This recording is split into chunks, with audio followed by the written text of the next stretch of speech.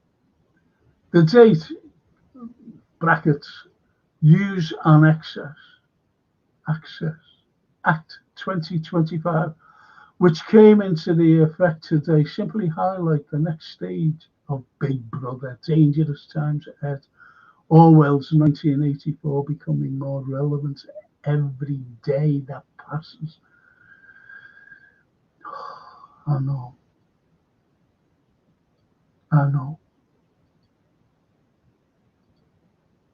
Lovely, Lynn.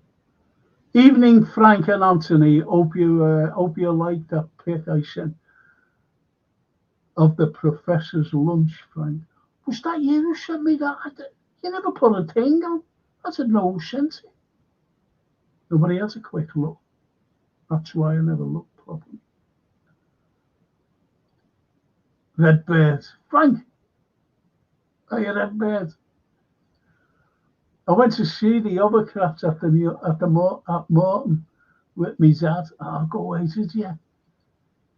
I would have loved to have seen that, you know. I would have loved to have seen it, to be honest. Edward. Hello, Frankie. Frankie Hilfiger. Hey, how do you know?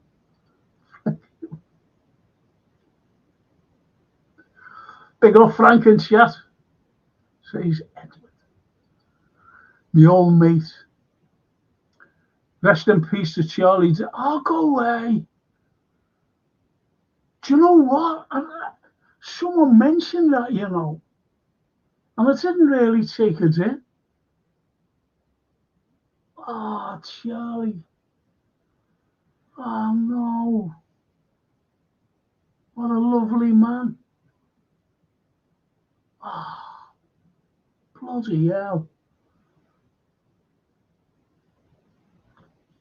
Charlie. Oh, that's upset me, though. There's a big up, Anthony. And Christopher. Hi, the artist still known as Anthony. Yes. George said, good evening, Anthony, and I hope you're well. You've seen that pic, never replied. Lynn, I've been in and out of hospital. Like a date thing. And they're up at the bloody doctors. So I could have been watching it, looking at it, I'm sorry. On my phone, and I could have been called in. And some fella sat next to me. Lovely man. He knew my daughter, Francie, knew me. And he told me, you know, I asked about his brother, and he died just like Charlie Downey. Yeah.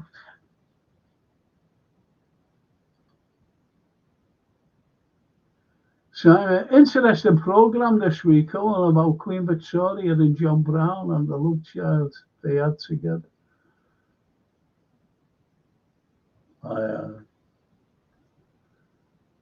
Well, if Keir Starmer is 342, I think it says.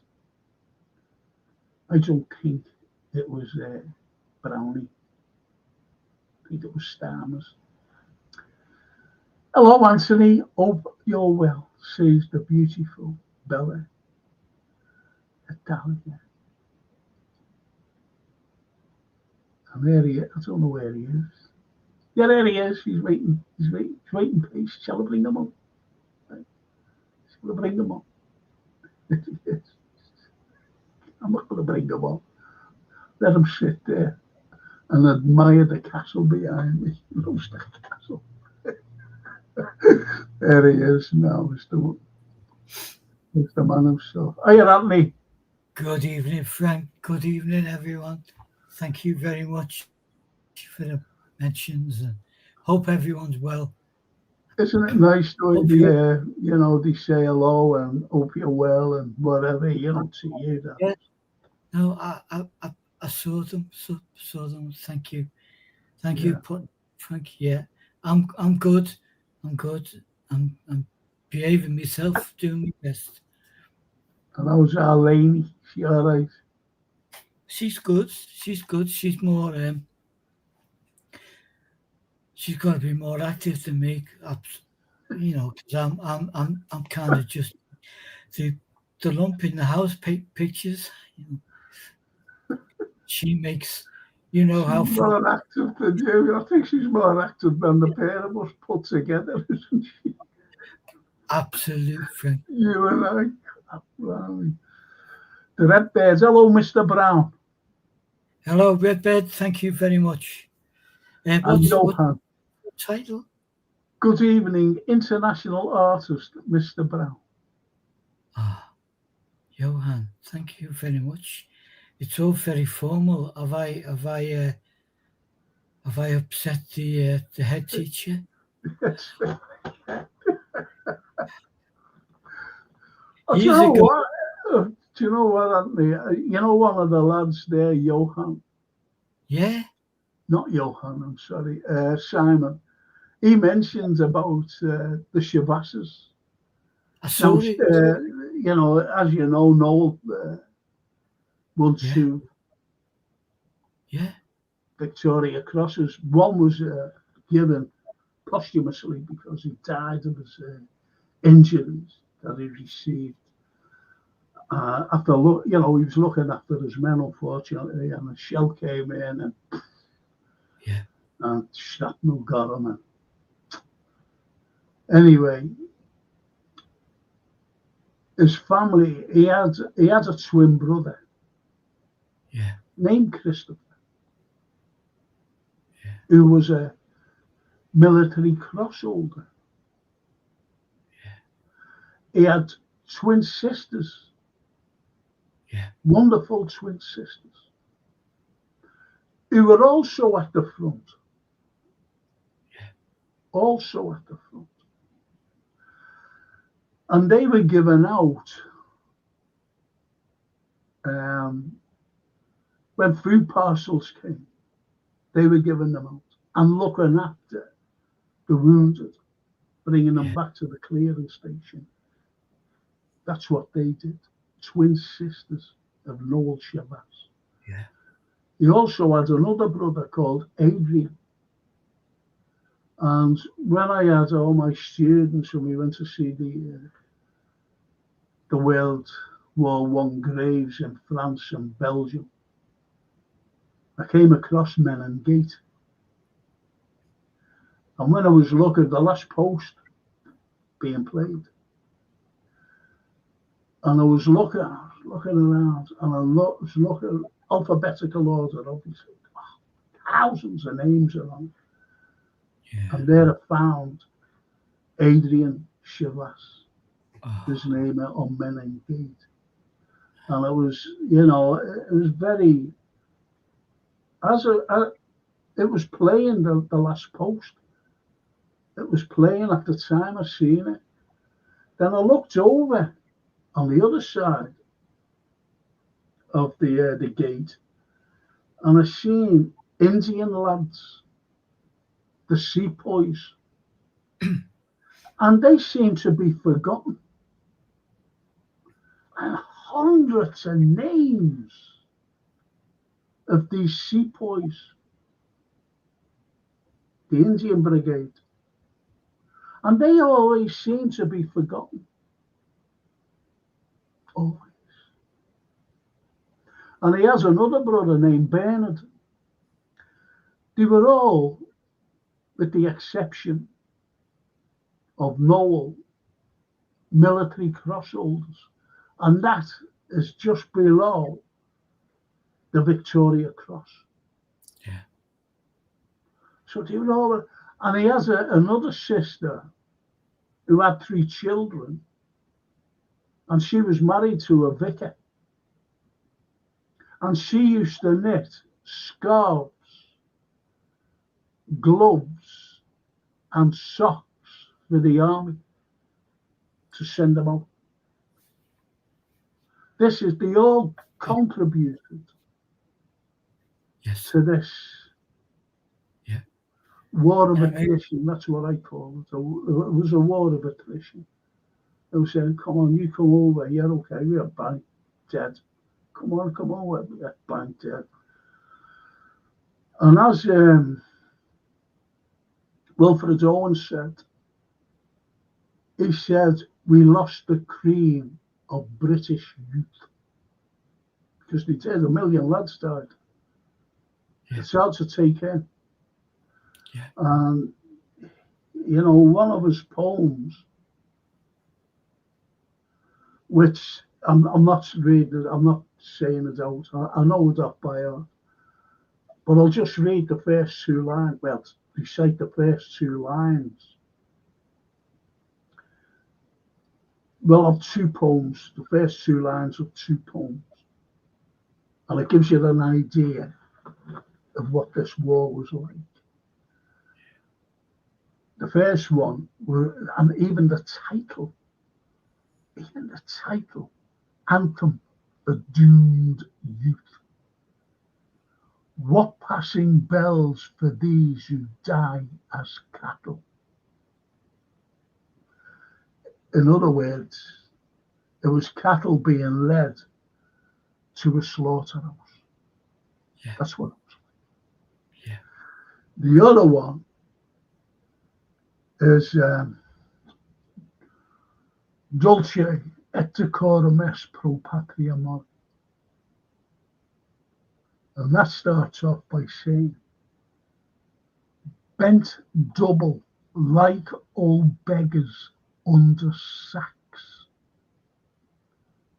Bent double like old beggars under sacks. Knock-kneed, coughing like hags. Now those opening lines of that, bent double like old beggars, all their uniforms were in shreds. Yeah. So they were like beggars, you know, in rags. And he was strolling through the gas. Well, yeah, you know, coughing like hags.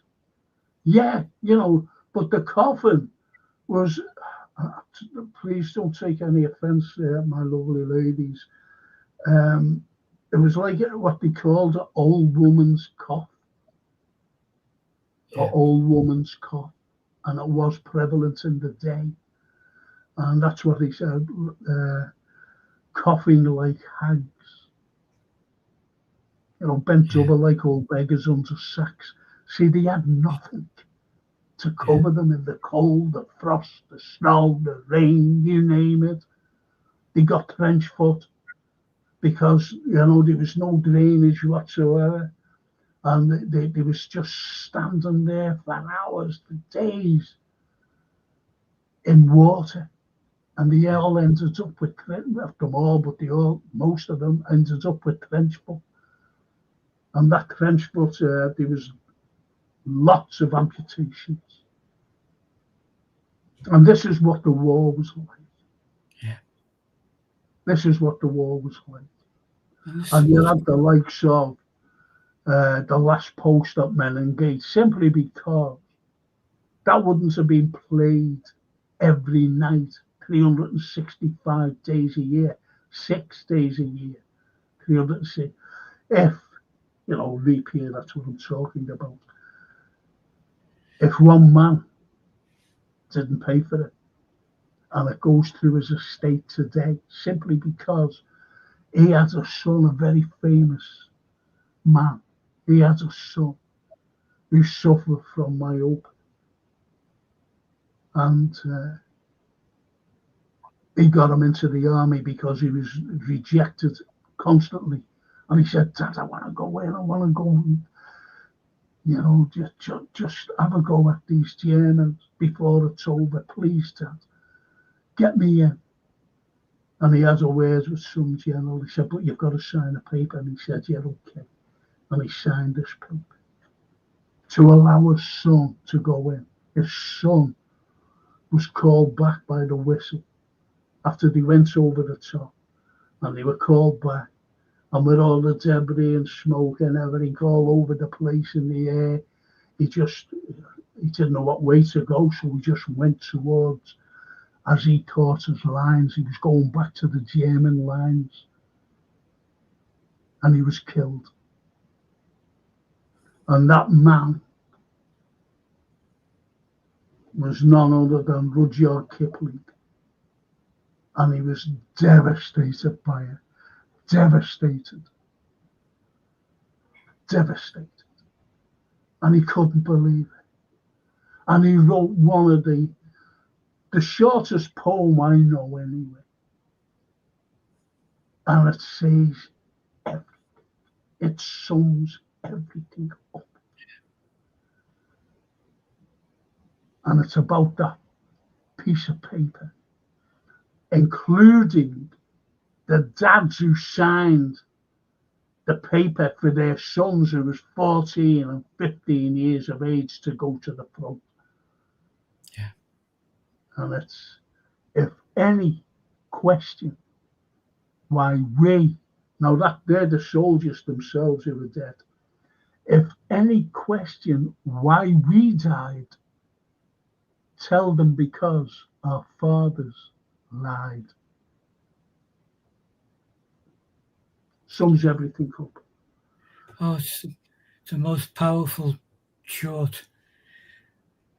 So wrong to call it a poem, but it is a poem, and it is so wrong to call it a poem, but nevertheless it is. And his estate,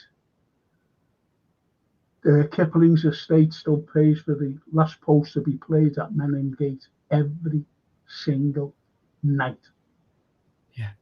24/7. Yeah. Every Frank, single night. You gave a wonderful eulogy a few weeks ago, and it was when you took a troop of history students to try and find the grave, and you ended up finding it. And as you did, a piper played. Wow, you couldn't Are you put talking that about Shabaz's grave? Yes. Round a hook.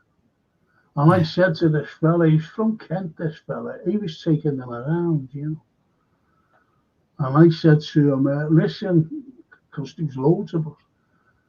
I said, listen, we want to go to see Noel Shabaz's grave and the Liverpool pals and where the Liverpool. He said, oh, I don't know where they are. He said, I can take you to Manchester pals. I said, no, I said, Liverpool pals. I said, I've got nothing against those lads. I said, but we're from Liverpool. And I want to go to sit. And he went, who's he? Noel Shabaz. I said, you what? You don't know who Noel Shabaz is, and you're a guy. How long have you been doing? 25 years. 25 years, and you don't know. And that's sick of me. I said, he's the only double VC in the First World War, and you don't know him.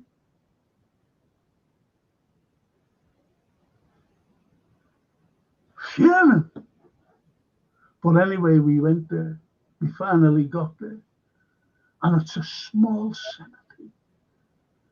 And there's houses back onto it, gardens of houses, you know, gardens, and there was people. And I didn't even know. One of our teachers, he brought along bagpipes. I didn't know. Oh, he played the pipes. And even the people who were working in the gardens, you know, listening. Because I said a poem. I tell you what poem I said. So you were David's father, and he was your only son, and the new cut pizza rotting, and the workers left undone, because of an old man weeping, just an old man in pain, for David, his son David, that will not come home again. Oh, the letters he wrote you, and I can see them still, and not a word of the fighting, but just the sheep on the hill. And now you shall get the crops in. Here, the storm gets stormier, and the Boche have got his body, and I was his officer. You were only David's father, but I had 50 sons when we went up in the evening under the arch of the guns, and when we came back at twilight. Oh God, I heard them call to me, the pit. I could not help at all. Oh, never will I forget you, my men that trusted me. More my sons than your fathers, for they could only see the little helpless babies and the young men in their pride. They could not hold you and see you dying. They were only your fathers, but I was your officer. And that lad was killed 3 weeks later. A fella named Macintosh who wrote that. Yeah. And he was killed 3 weeks later after. And then that bagpipe started playing. I give it all in tears, you know. It was wonderful. But I was filmed, and on video. But Jason's got it. Jason says, I'll clean this up and do everything, and we'll show them. Jason has it. The video. Incredible.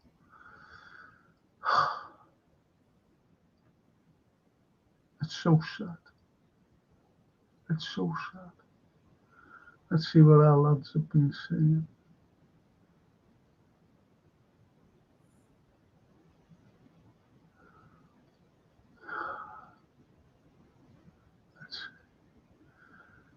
Simon says, Lennon Spence left. I've just put my glasses on. I thought I was going blind this morning, Anthony. I was not half frightened. My eyes get so funny, and I closed this eye, my left eye, and I couldn't see my right eye. I was looking in the mirror, couldn't see. Yeah. And all these things were going, You'll kick in. Give it a couple of days, Frank. Yeah, what I'll have to do, that, they told me to wear shades, so I might have to wear them. I might have to, sometime during the show if my eyes go again. Yeah. Anyway, Simon says there, Lennon spent his early years at Mendip's Aunt Mimi's house and played in the grounds of Strawberry Field, a Salvation Army orphanage, both of which influenced this songwriter. And if you will, Anthony knows everything. But he's great, Simon, isn't he? He give him his due. Give the lads his due. Yeah. And the Redbird says, Lennon was my favourite Beatles, Simon. Who's yours? I think he was everyone's because... Same with me, Redbird. I love them all. They influenced me to everything I do in life. They influenced, but yes, he was the one. Yeah, he was the boy. And Edward says, Redbird, George Harrison was good, my sweet lord. He was great. He was great, and he loved Liverpool, Edward. He used to come back often in the no one knew. 70s and 80s. No, he used to drink he used to put a big hat on, pulled up, jacket up there, and we'd go and sit in the running the grapes, and he would sit in the there used to be like a little cubicle, didn't it, where he used to sit, sort of, not out the way, but was out the way, really, was it? I know what you mean. Exactly. Yeah. In the groups. That was the other boozers as well, the Ye Old Crack, where John and Stuart used to sit when they were kids and stuff. And George loved it. So they went through a wave of kind of nastiness, really, that people were saying, they've forgotten Liverpool now, they don't come home. But he did. McCartney, as you know, is always here.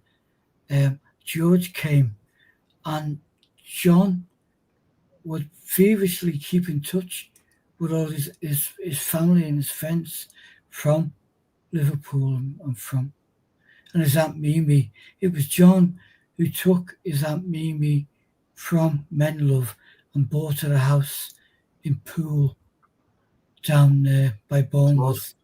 Because he went to. Yeah, he wanted to have a kind of an easy but comfortable. No, it was more of a retirement thing, wasn't it? Really. Yeah, that's what it was. Yeah. We love all that. Yeah. I wonder if Paul McCartney would buy me a villa in Italy if I asked him. Hey, Paul, see that you're a billionaire, and I went to see you when I was 14. See him on the Locarno, 14. And I wonder if I wrote to him and said, can you buy me a villa in Italy, please? The Amalfi Coast. To wind down my days. Yeah. Steve, my old mate, says, hi Frank, a lot of information in NML is total BS. A woke organisation. There's loads of woke organisations. I will not entertain them. Stay, you know that. The Redbird.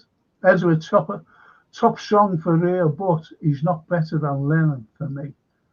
No. My Sweet Lord is going on about. Yeah. Lennon was great, says. My Sweet Lord was wonderful, and I think they could all touch into something emotive, as we like to talk about on our Wednesday tonight, the power of the written word. The power of words, yeah. It's forever. But I remember an interview with George Harrison not long before he died, maybe about 5-10 years before he died. And an interviewer was asking him about certain things. And he said, it was John's group. It was John's group when we were kids. And it was John's group when we broke up. And it will be forever John's group. We are just lucky to be in there. To be in it, to be associated with it. Yeah. I think the luckiest man on the planet is Ringo Starr. Yeah. Who took over People's. He's the luckiest man on the planet. I think, George Harrison wrote the most cover versions, didn't he? Of a Beatles song, something. It's, he wrote forever, but the power of Lennon and McCartney, because you only get average 10 songs on an album, so they kind of said 5 for you and 5 for me, and then they dumbed down a little bit and gave George a song per album, which is still tough because he's writing stuff way back in the early 60s. And when they got to the album Abbey Road, which was not supposed to happen because John had walked away at that time, and then Paul McCartney had a telephone call with George Martin, and he said, listen lads, I know this is the end, but let's go out on a nice one. Let's not be knocking at each other, We've got one more good album in us. And they did what I regard as one of the best albums they did. And George Harrison, his 2 greatest songs with the Beatles were on that. Here Comes the Sun and Something. And Here Comes the Sun. Brilliant. That. Well, yeah, it is a good one. And it's spot on, actually. Lennon was extremely self-aware. I want to get away from the Beatles. Yeah. We'll have what's his name, Derek Shelmerdine on, at some point, and we can talk all about it. He wore contacts because he thought he looked bad with the glasses, and his iconic specs were given to him during the filming of How I Won the War in '66. That he said that, and he got lenses fitted in because they were typical NHS glasses. Well, we call them NHS. There was no such thing as the NHS then, but they were like, hospital glasses at the time that people wore. I always remember my teacher wearing the same, those spectacles. And they became iconic, as Simon spotted. Yeah, big horns. And as we talked, he wouldn't wear them because he felt they made him look like a village idiot. But when he saw Buddy Holly playing, he said, "Right, okay, I'll wear them." Yeah, and there was a rumor that he went on one night in a show with sunglasses on. Yeah. And it was the big O who said, wear darker shades, because he said the light reflected, when he was playing, the ordinary glass. Yeah. And it does, because it reflects on me. Well, it does reflect on me as well, this light. Anyway, I'm no John Lennon, but I'm just saying, and it does reflect. So the other fella, Roy Orbison, said, wear shades. And that's how that's supposed, whether it's true or not. Edward says, is Shabazz Park named after him? No. I'll tell you who it's named after. It's named after Francis Shabazz. And Francis Shabazz was the very first, he was the second Anglican bishop of, the cathedral. But he set the ball rolling for the cathedral to get money in, and he was more or less getting down to the government saying that we've got to have a cathedral. Was he, Frank? Was he the father of Noel? Francis Shabazz was the dad. And of his other offspring who did so much for the First World War. Simon, Lennon also co-wrote Fame with David Bowie. The song was Bowie's first #1 hit in the US. Even better, Lennon also played guitar and sang backup vocals on the song. Yeah.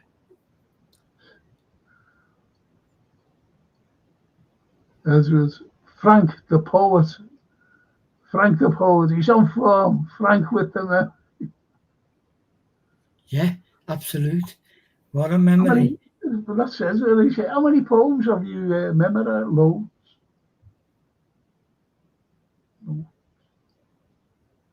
Loads. But only the ones that are meaningful. Straight to the heart. Yeah, because it's mostly the horrors of war. I try to put it over. It's like anything. War is horrible. It's needless. It's like when I mentioned at the beginning. This is a needless thing. This is to satisfy a war criminal who walks the earth today. And that's Benjamin Netanyahu. Yeah. He's a war criminal. Yes. And he's dragged America into this attacking Iran, simply because he's ordered all his troops, this is Trump, out of the Middle East. Get out of the Middle East, because that's a war is going to start. It's shocking. And this is why I've got to say this. I didn't want this to happen tonight, but I have to say this. North Korea is not attacked. Why? Because it has nuclear arms. You have the likes of these other states that were attacked by, and I've got to say it, America. And that's all in the Middle East. You know, they're all excuses, they're all lies, it's all propaganda about these people. The likes of Bashar al-Assad of Syria. They said that he's got chemical warfare. And even then they said he hasn't got any, there's none here. Just like the weapons of mass destruction in Iraq. There's none here. All they have, they've got them, you know, they said bomb them instead. Just bomb them anyway. Gaddafi murdering his people, which was shocking. And we went along with everything. Yeah. The British. Yeah. The British went along with it. So we're complicit in all this. David Cameron is complicit in the bloodbath in Libya and the removal of Muammar Gaddafi, who was good to his people. Now it's a failed state. Iraq's a failed state. This is what we want, you see. Failed states. Now, Iran was the last one on that list of 7 countries. Iran, and now they're starting. And it's wrong. It's wrong.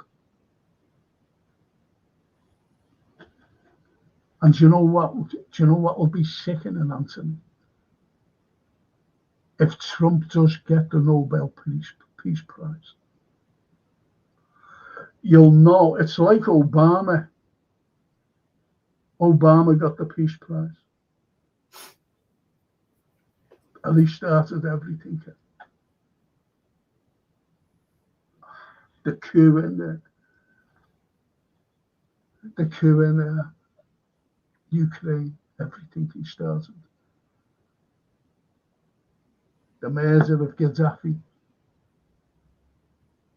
And now he's really up for it again, for Russiagate, all the lies. So why are we at war with Russia if they were all lies? Because that's one of the reasons why they went to war. I'm talking about NATO and giving arms to that corrupt prick.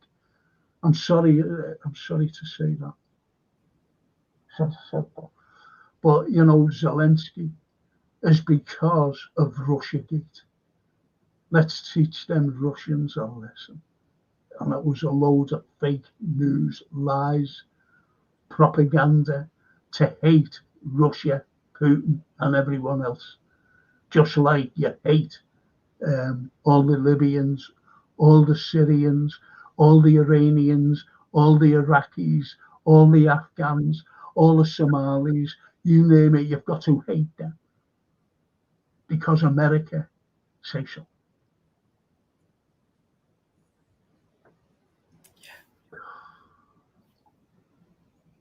Bella Italian. Franco, you're on fire. It's just sweet. I loved it sweet. Johan, Frank, you just went line for line reciting in memoriam.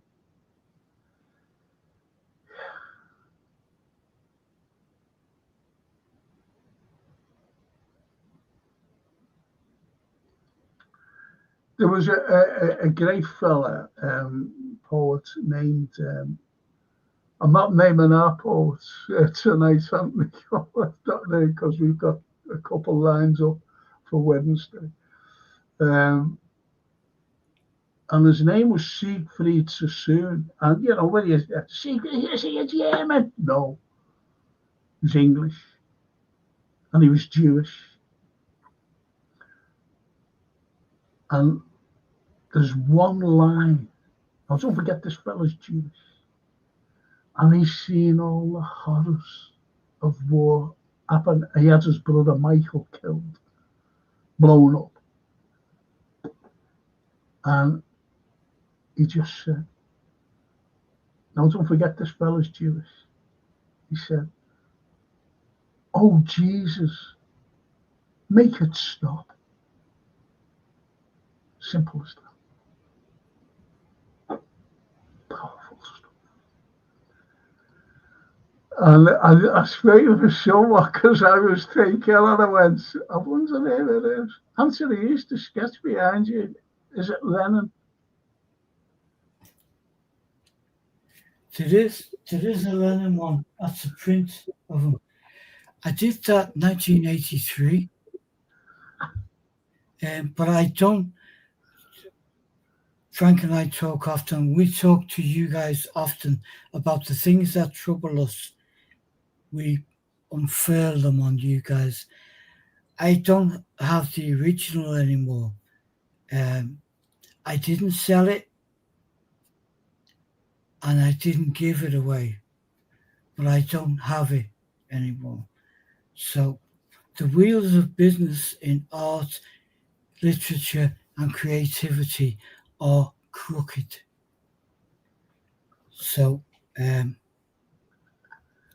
that's the one and only print I could find, and I pulled it out today because I want to do something else based in that style.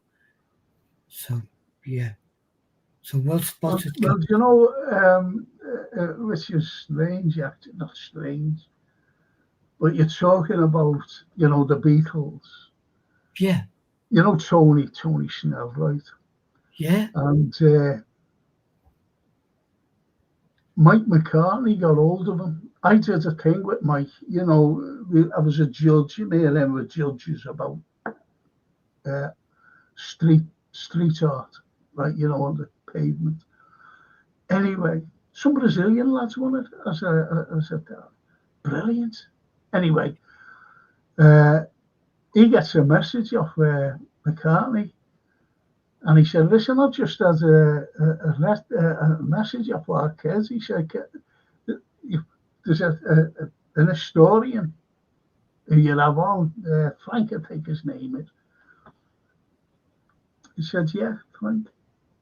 And he said, "Well, you've been with him because you're the judge." He said, "Oh, is that Frank?" He said, "I didn't know. I would have asked him."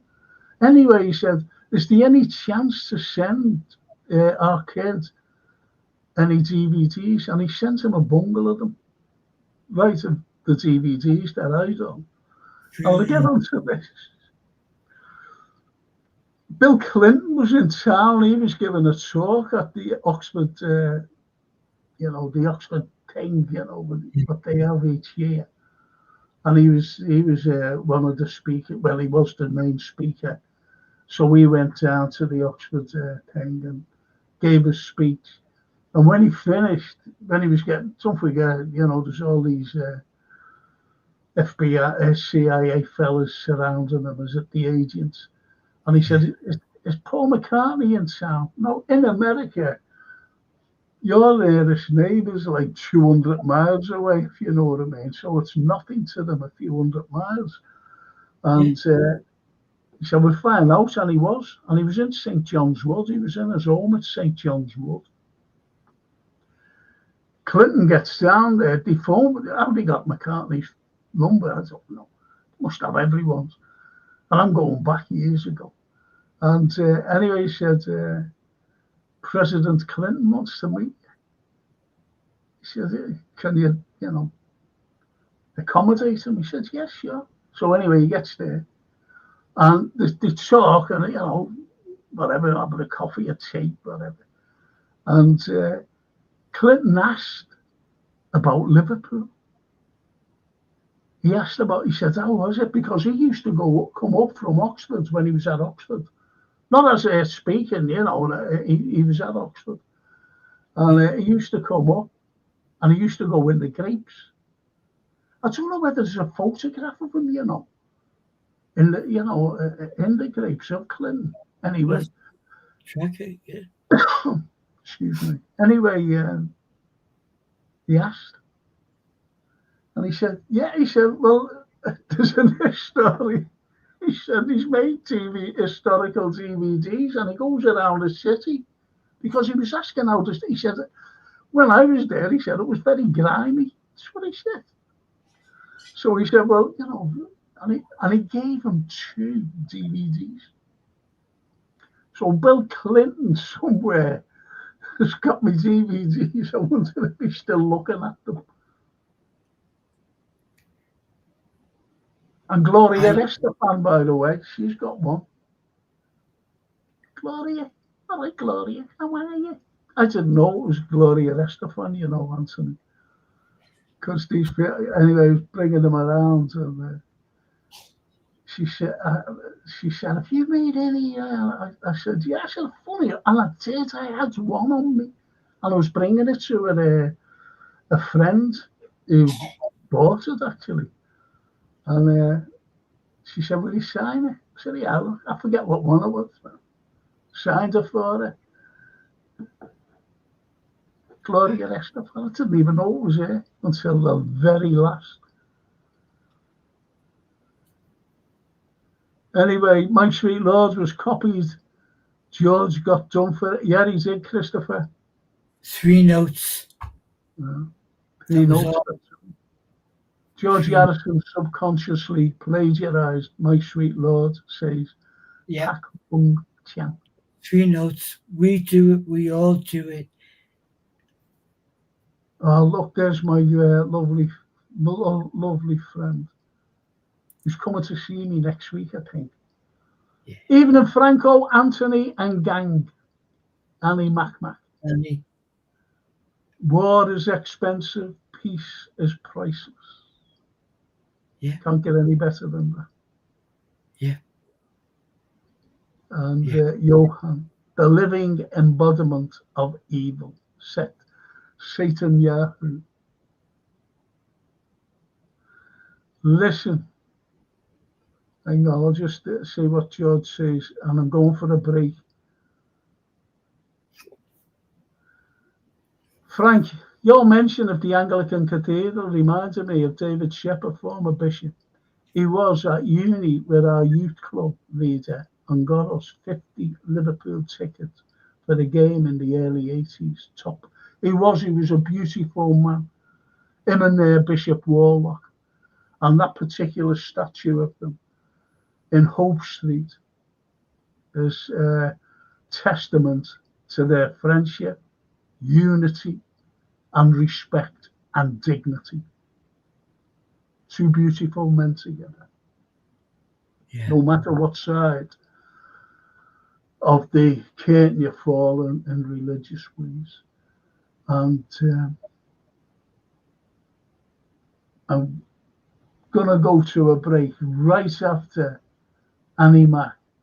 Franco, the Brits showed the Yanks how to do it. Yes. And if Jason's there, we go to a break, and I'll see you after the break.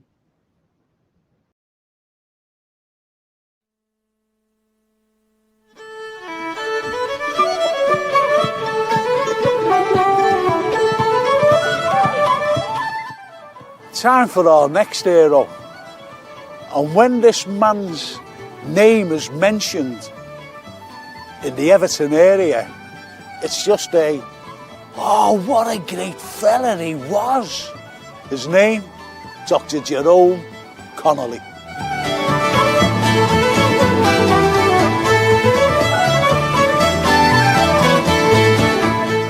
Dr. Connolly came from Ireland in 1936 into Liverpool, and he walked into the Everton area where he saw terrible, terrible deprivation. Kids walking around in bare feet. And what springs to mind? Those Barefoot Days, the song. But it was a terrible time for these kids. Back-to-back terracing, cellars, courts. And he said then, I'm going to help these people.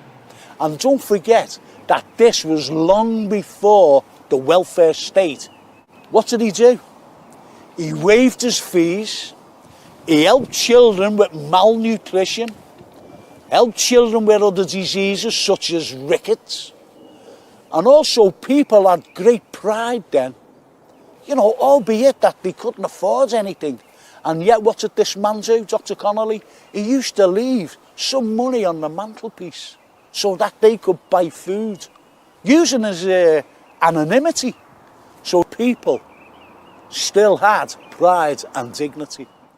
World War II broke out in September 1939, and Dr. Connolly immediately enlisted into the British Army, into the medical corps. Unfortunately, in 1944, during the Anzio landings, he was actually captured. But that didn't keep Dr. Connolly incarcerated.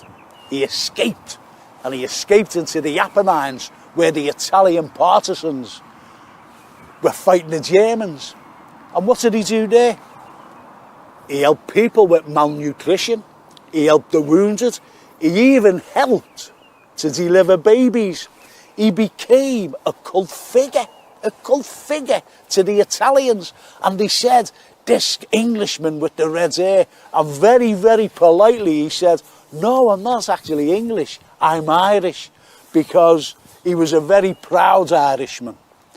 Unfortunately, he was recaptured and he was sent to Berlin, where he lost a considerable amount of weight.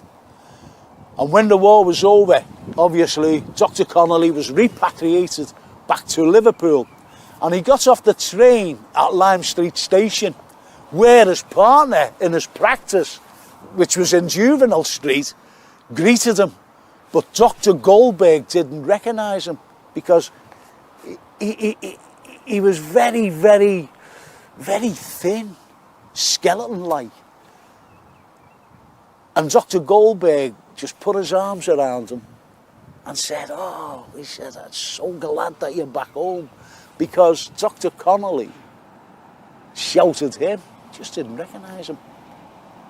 And he said, I've got some bad news, Jerome. I said, what's that? Our practice has been bombed during the May Blitz. And Dr. Connolly just laughed, because, you know, the irony is that he was incarcerated by the Germans, and yet they still bombed the practice, which was, you know, it was ironic. But this man survived. In fact, he became one of the most popular doctors of the Everton area. And in fact, he was my doctor. And he still left his great legacy here, because he married a Dr. Catherine Foley. They had 7 children, and the majority of them are doctors today around the world. I even know one of them who's a flying doctor in Australia. And as you can hear the plane above, you know, is that a sign? But it's absolutely wonderful to think that myself personally, I'm still a member of his family's doctors, because Dr. Renton is still in the practice that he left to the community of Everton. Thousands of people walk past this building every day, and it's Dr. Connolly's practice. And let me show you the plaque with Dr. Connolly's name still proudly written upon it.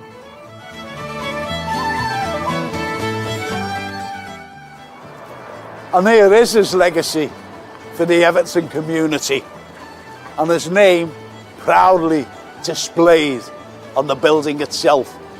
And always remember, when you're passing, the doctor, the Irish doctor with the flaming red hair.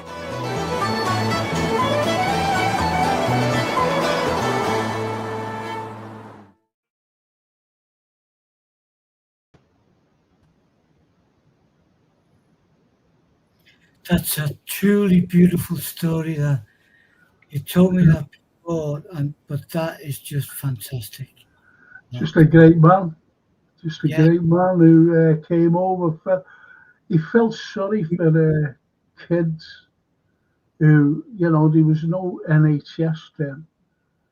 and Yeah. you'll have to pay for treatment and whatever, before the NHS came out. And as, I don't know whether I said on there, I've written myself a cup of tea. They used to leave tips on the mantelpiece, for them to get something to eat in. After seeing, kids who were suffering from chicken pox, in the household that is, they used to look around and shocking. But, one day, one history lesson, not a lesson, I'm sorry I said that. One history show, we'll do philanthropists.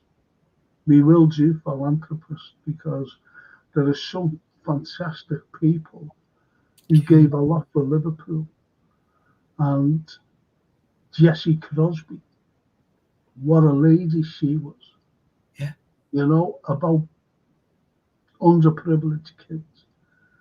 And there's us today thinking about the kids in Jersey, Yeah. And you mentioned the other more latter day philanthropist, Mr. McCartney. And people don't realise it. He's all put back into the city. Yeah, every year. Every year. And he said to Tony said, he said, no. He said, use my anonymity. I can say the word. And then I just want to remain anonymity. And he said, okay. He said, well, I'll just take everything away. And he meant it, Meant it. Simon, Thomas Hardy, The Man He Killed, is a very powerful poem on the futility of war. I tell you what to read, Simon. Read The Little Drummer Boy.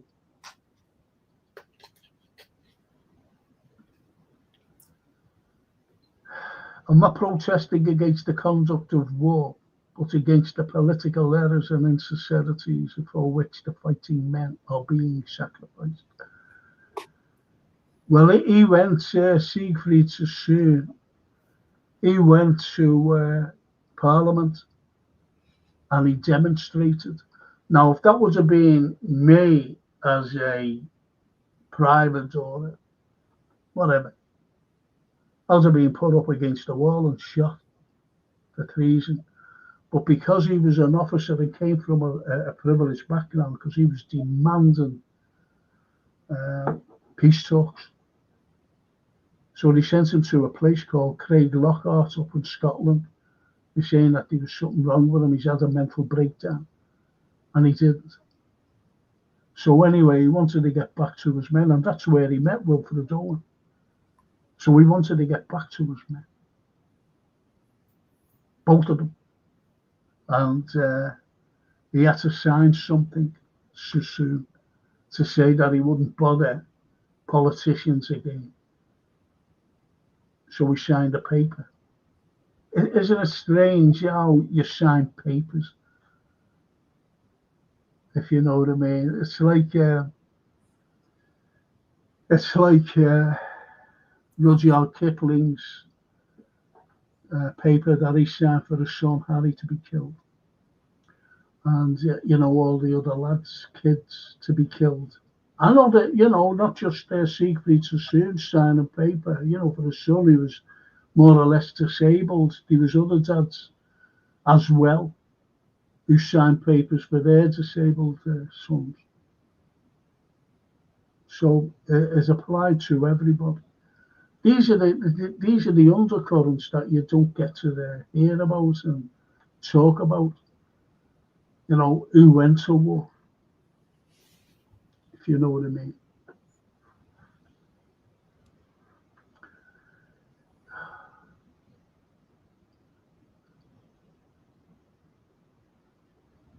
So is she gone? Is Toscana gone?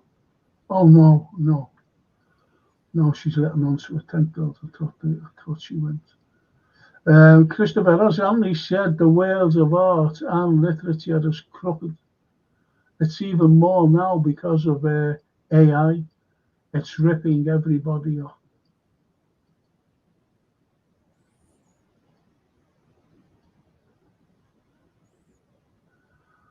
With AI, we have truly opened up Pandora's box, says Jochen. Yes, we have. We have. Yeah. And brilliant one from the archive, Jason. That's what he's saying about the little film. Thank Yeah. you, Jochen. Was. Yeah. Dr. Connolly, God bless you, says lovely Annie. Yeah. So we'll do that. But I want to bring lovely women into it, Yeah. as you know.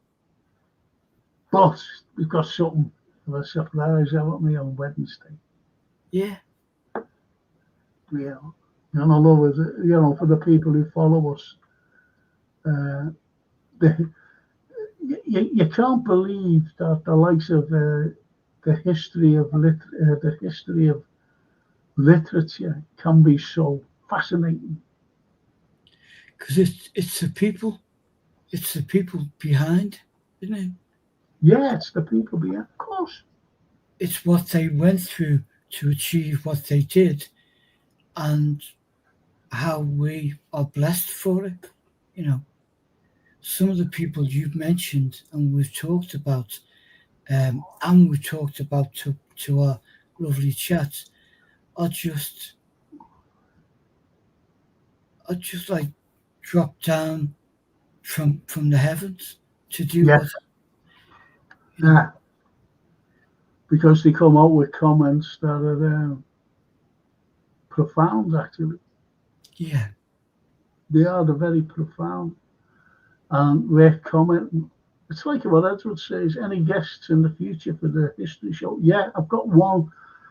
He's a smashing historian, and his name is John O'Ware. John O'Ware, very good. He's a very good historian, and I'll have him on one day. Anthony will like him as well. He's a really good fellow. And Michael says the sad truth is that Zelensky to regain eastern Ukraine, countless currently living there will die. No one seems to ever mention this. The point is about Zelensky, what a lot of people doesn't know. We always say about someone who's died and they'll be spinning in the graves. Well, his grandfather fought alongside the Soviet Union against the Nazis. His granddad, who was Russian. And where did Zelensky make his money as a comedian? In Russia.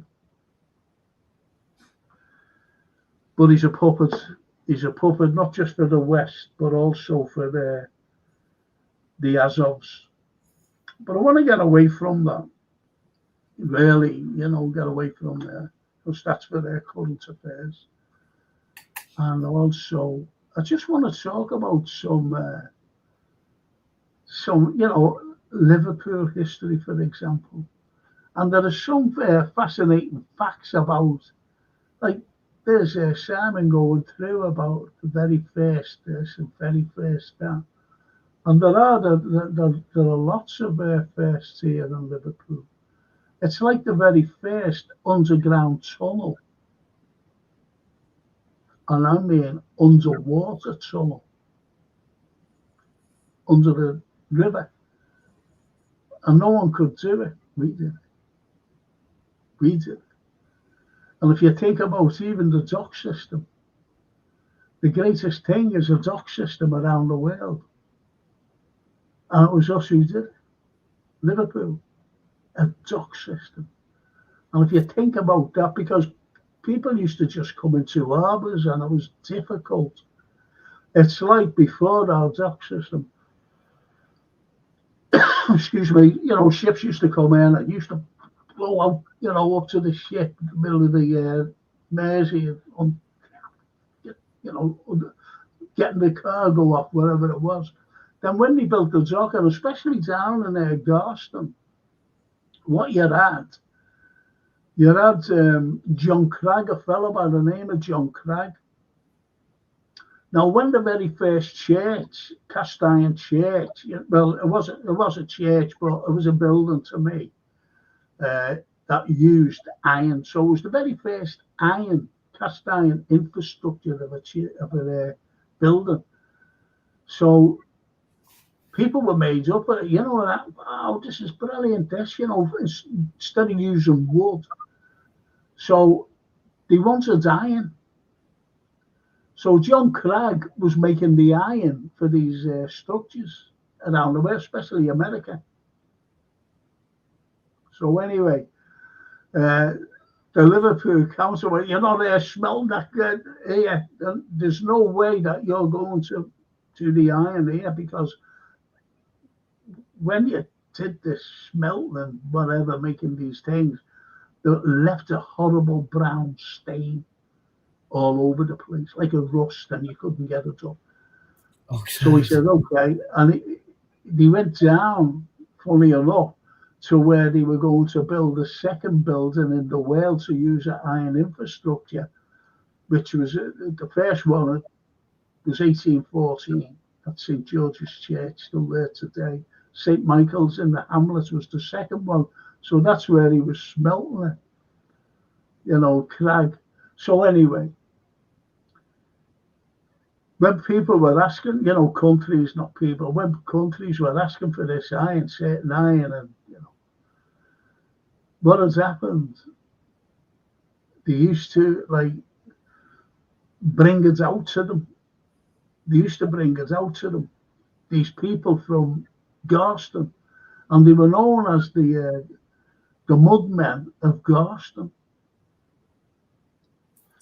But there wasn't a dock there. So the ship was out into the Mersey. And you had these mudmen, and they used to have to bring the iron over to the ship, but they used to put them on what we call today pallets. And they used to drag them out. They couldn't row out because it was mud. That's why they were called the mudmen.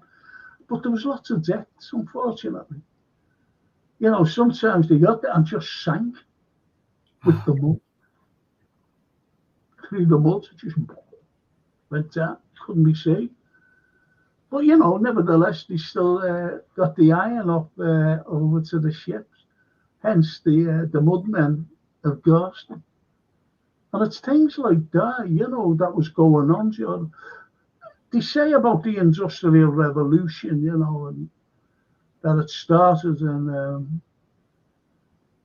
1667.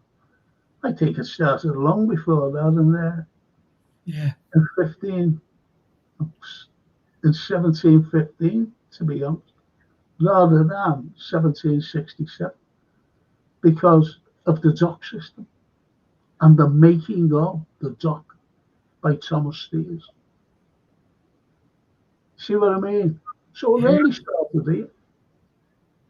Then you had the greatest of all of engineering was the train. The first passenger railway system in the world, where passengers could go from city to city. And we started it here, and we built tracks up to Manchester. And that became the very first passenger railway system in the world. So everything. It's like people say that it wasn't the first X-ray, but to me it was the very first X-ray in the world by Thurston Holland. And when you think about it, in Rodney Street, by the way, in Rodney Street, this X-ray, incredible. And look how many lives that has saved since then. The X-ray. I only had an X-ray the other week, didn't I? If you know what I mean. So you still get X-ray today. And also, I'm sorry, Anthony, go on.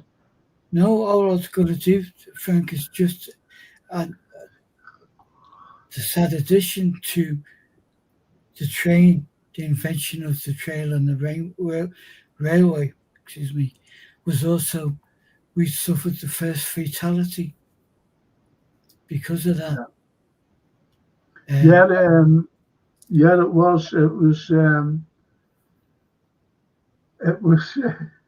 Oh,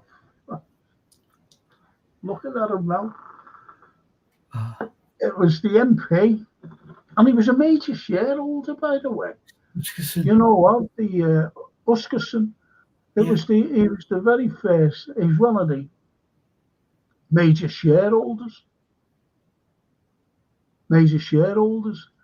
And unfortunately, he has an argument, funny enough, with George Stephenson, with the Duke of Wellington. He was Prime Minister at the time, and you're talking 1830.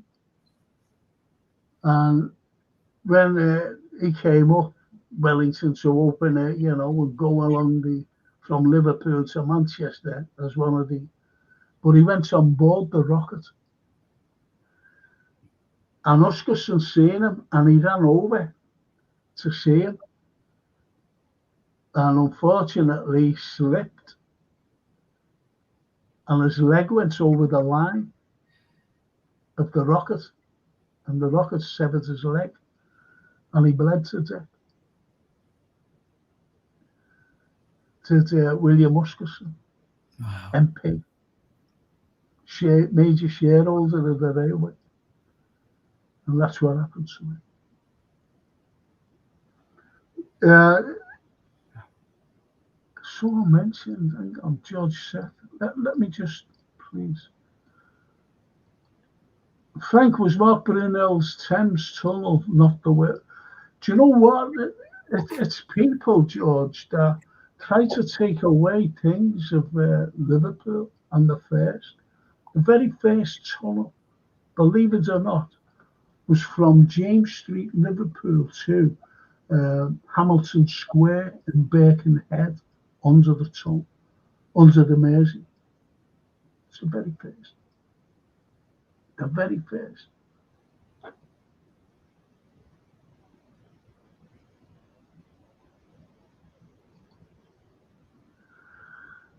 And Simon says Liverpool was the first place for purpose-built ambulance and the first city to utilise X-rays in the hospitals. Yes.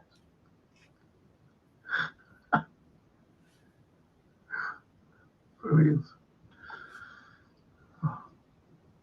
And the Lyceum in Bowl Street was home to the first library in Europe, and some believe the entire. Tell you where the very first. See, yeah, it was in the world, by the way. They started lending books because these clubs around the world, you're talking like 1801. You're talking 1801. But it was only the likes of Anthony, wealthy and artistic and, very famous man. He'd be the only one who could pick up a book. That was mere mortals, And so it was years later, and I see the building today. When I've had a couple of people with me, and I used to just bring them along to Duke Street, and it's a smashing building, beautiful, and there's a big stone, it's made of that stone, big long stone things, and we just call them big bricks. But anyway, and on it is this was the very first library in the world to lend books to the general public. It's there. It's there in all its glory in Duke Street. Beautiful. And you know what someone said to me once, Anthony? How did you find this? I don't know. No, I said, I knew about the building because it was a library. rather than somewhere else like the Lyceum. You see, so I said because they only gave out books to the rich, to the members. Yeah. But this became a library to the public. And it was the first ever in the world.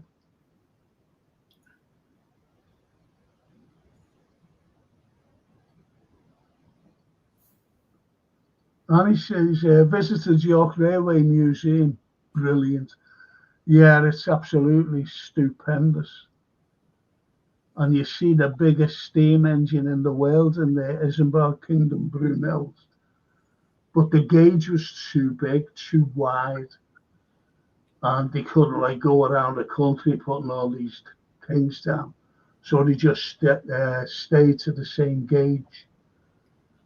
And that's just there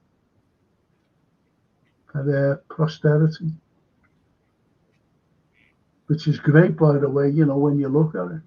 And there's a smashing carriage that's there. It's absolutely wonderful. And it was Queen Victoria's carriage. And it's all lovely, springy velvet, green velvet seating. Queen Victoria. And a nice little toilet as well. Think of that brown fella who used to go up there. Yeah, I know. What would they call them? Dirty tickets. Come back. It was a great saying, wasn't it? And Yeah. Dirty tickets.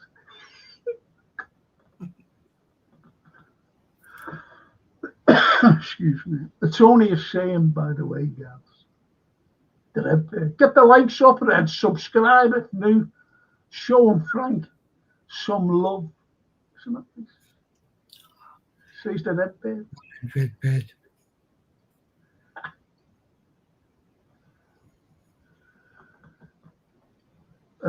Did you know in the first ever derby match, Liverpool wore blue and Everton wore red? Also, Liverpool FC featured in the first ever match of the day program. Yeah, and they were the very first to be on colour telly. BBC Two, match of the day. But yet, Liverpool were in blue and white. Then it changed. Our Annie Macs are a big blue as well.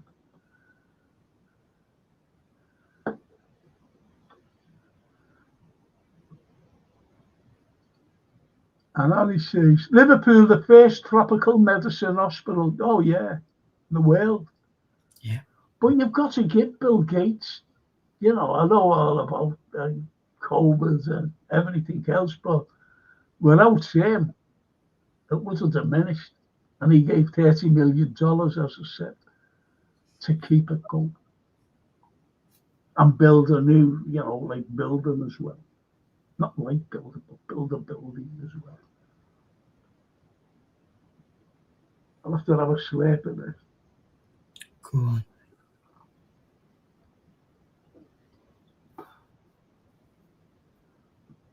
Do you know what I'm going to do? I'm going to do this one day. I really am. We'll do that.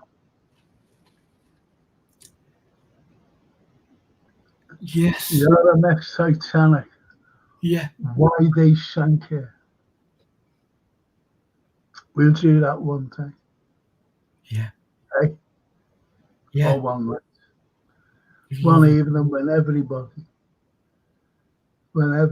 is bored and it's raining outside and cold. So we'll do that. And George says, I'm a member of the Linen Hall Library, Belfast, which, although not public, is still going since 1788. Fantastic. That's wonderful. That's something to be very proud of. You being a member, but the fact that it's still going. Yeah. 1788. Yeah. We had the Athenaeum long before. Yeah. Yeah. The Athenaeum is the oldest club. We've got the oldest repertory as well in the world. The oldest repertory for those budding actors. Yeah. Struck the plays on the stage. Is that from the it's not from the court, is it? Was it from the original? Yeah, playhouse. Do you mean the repertory?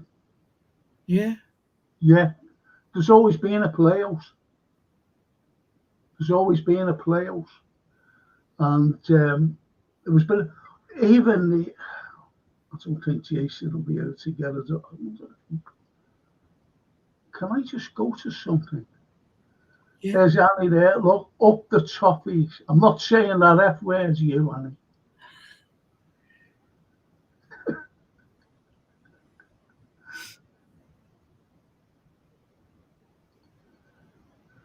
And you, Frank, you don't need to take our permission for anything. You can drink, smoke, or eat whatever you want.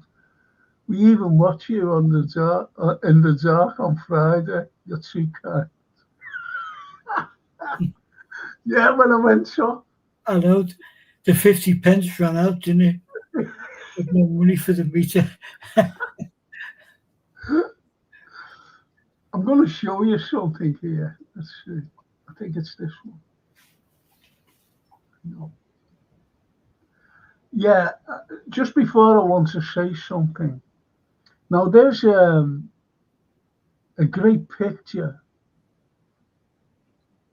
of St. John's Gardens, right behind the wonderful St. George's Hall. And people don't realise the history involving the gardens.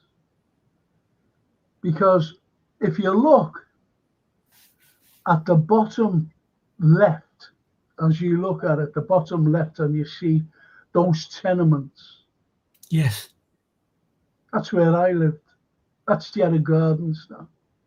So the likes of, St. George's Hall, St. John's Gardens was our playground as kids, little mad kids running around and whatever. But the history below St. John's Gardens is unparalleled, in my opinion, simply because there's still 2,000 French prisoners of war from the Napoleonic Wars still buried there. And there's a memorial to them, big white tablet. And we couldn't record it because you couldn't even see the writing, even when we done everything. For one of the DVDs, but just couldn't do it, unfortunately. And when you think about it, sorry, go on. What did you say? I've seen the stills of it, and it's such a shame, really. Yes. There should be a modernised version of it. Exactly. So people know what they're looking at. Wouldn't you think that they'd, get this special thing to go through the letters so that you can see it in both French and English? Yeah. But they won't. For some bloody, I've asked loads of times, to be honest. Now, there's a building there just facing St. John's Gardens, and it's got, do you see the big dome? See the dome? Yeah. Now that's the library. And there was a fellow by the name of Cornelius Sherlock.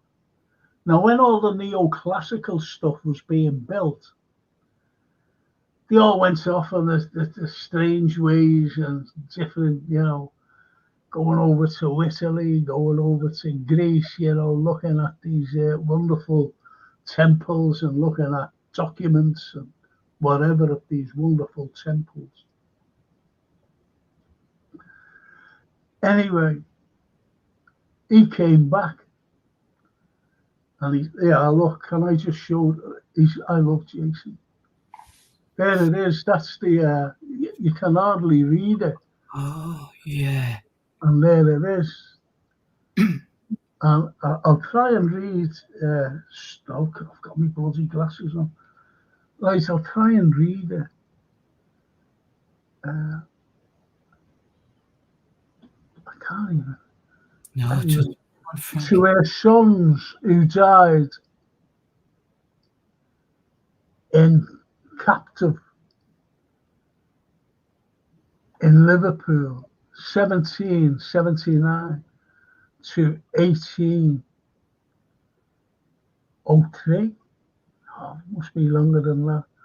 Because the war ended, didn't it, in 1815, but anyway. And whose bodies lie here in the old cemetery. I can't read the bottom.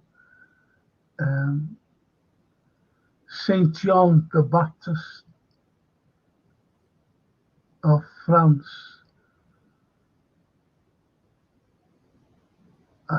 forever great, France forever, ever grateful, whatever it says, I can hardly read it. It's really difficult.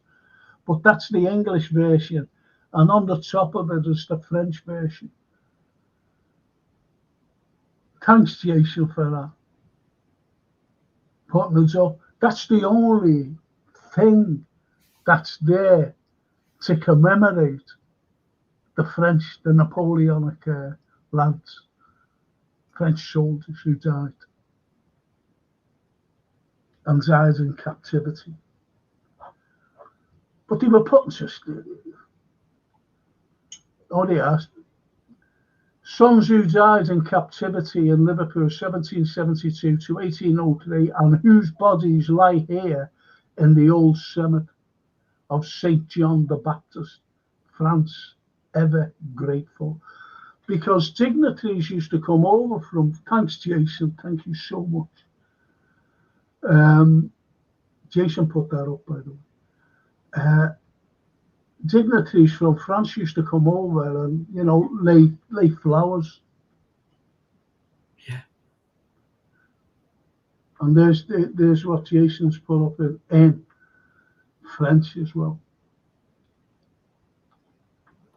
Thanks, Jason.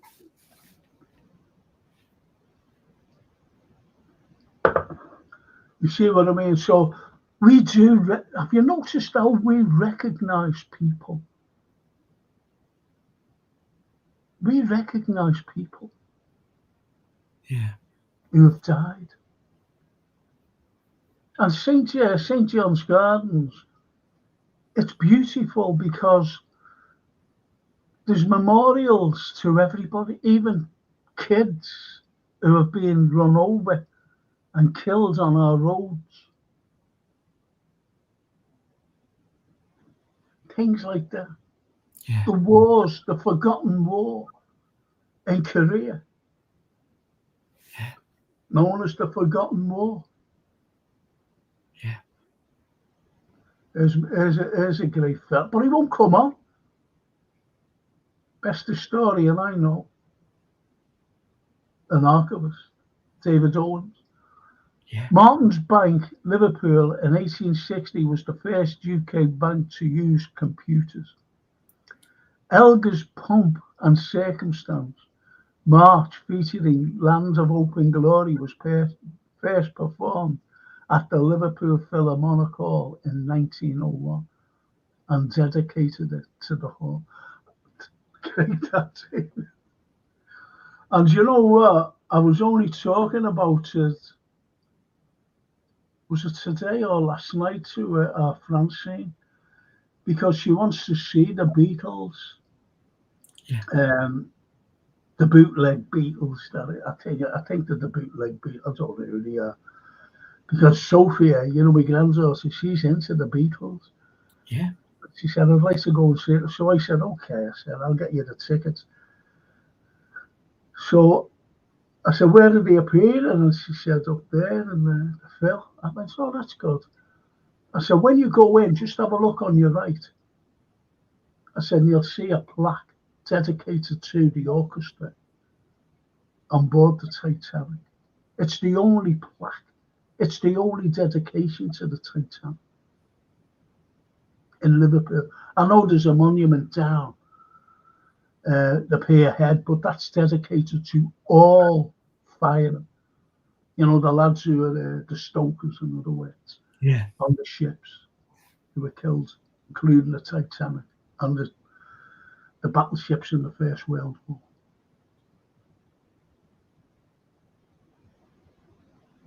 But isn't it great? You know, the way, as it says, you know, we just showed it. We just showed it. You know, whatever we dedicate it. It's like the French War. Again, who never ever gets mentioned, and I've mentioned this a few times, and we'll have to do them one day, are the Chinese. Yeah. Even like, you know, like the Second World War, believe it or not, you know, we talk about the Soviets losing, you know, millions of people, millions, right? I think it was 23 million they lost. And you know, the country that lost the second largest amount of millions in the Second World War, you know who it was? The Chinese. And no one ever mentioned it. I think they lost around 18 to 19 million. Chinese. Never ever get mentioned. Well, a devastating amount. Yeah. Absolutely. Absolutely.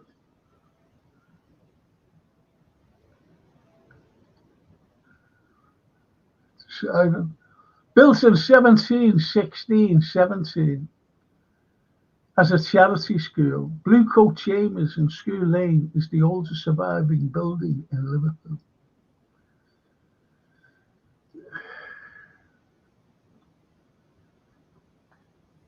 Well, to be honest, it started in 1696, the building itself. Thomas Blundell, he paid for it. Thomas Steers, who designed the first wet dock in the world, he designed it. And Thomas Steers, he has an uncle called Nicholas Blundell. And he was what you call a land pirate. He was what you call a land pirate because, look, he was snidey. Do you know in Birkenhead, you know Fort Perch Rock? Yeah. Well, it's a rock, isn't it? It's all rocks. So what Slyboots used to do, Nicholas, he used to, from Liverpool, he used to cross the Mersey. Him and his mates crossed the boat. Light lamps when they knew a ship was coming in. And it was like that with the lamps, you know, for safe passage. Yeah. And they used to crash on them. And they used to claim salvage. So what has happened? He went back, you know, with all the goods. All right, lads, get the nylons in. Is there any bottles of scotch there? I'm always joking, as you know, but he used to bring all the, and there used to be a tunnel, and I've actually filmed it on one of my DVDs. I think it's Liverpool Unseen, not quite sure. And I'm I'm in this tunnel, and I used to say, well, down there, this is where they used to come up with all the goods to the exchange. Smuggler's Cave. Yes, to sell off, you know, the ill-gotten goods. Yeah. To the, you know, the people who run the city. So they were getting casks of wine and brandy and whatever, you know, from there. But anyway, he was known as a land pirate. But that was Nicholas. And what Nicholas did with his ill-gotten gains, he bought a part of Crosby, part of, the land. And he said, this is not Crosby anymore. This is Blundell Sands. That's what he named. But I don't know whether it was his grandson. I'm not quite so sure. I don't think it was his son, but it was son or grandson anyway. Thomas Blundell. Yeah. He was a tobacco merchant, and he built Blue Coat Chambers. Payback. Yes. But it started in, as I said, 1696. And when things like that start, something must have happened and,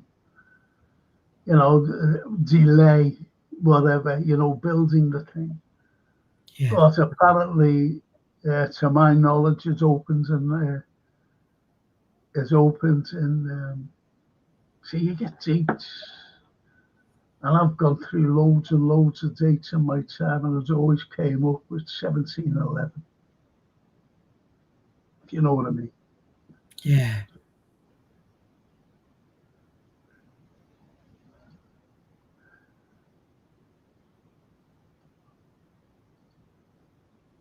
And Johan says 18 to 19 million gone, and you don't hear a hoot, whereas a smaller number justifies an ethno-genocide state. Yes.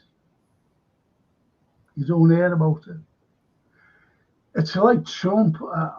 I'm not being funny, but Donald Trump, he knows nothing. Absolutely nothing. And it's quite, he surprised me. Well, he doesn't know, especially when he came out and said we won the war. I think they believe that they won the war. And it's wrong. It's wrong for them to say that. Yeah. Totally ignoring the likes of the Soviet Union.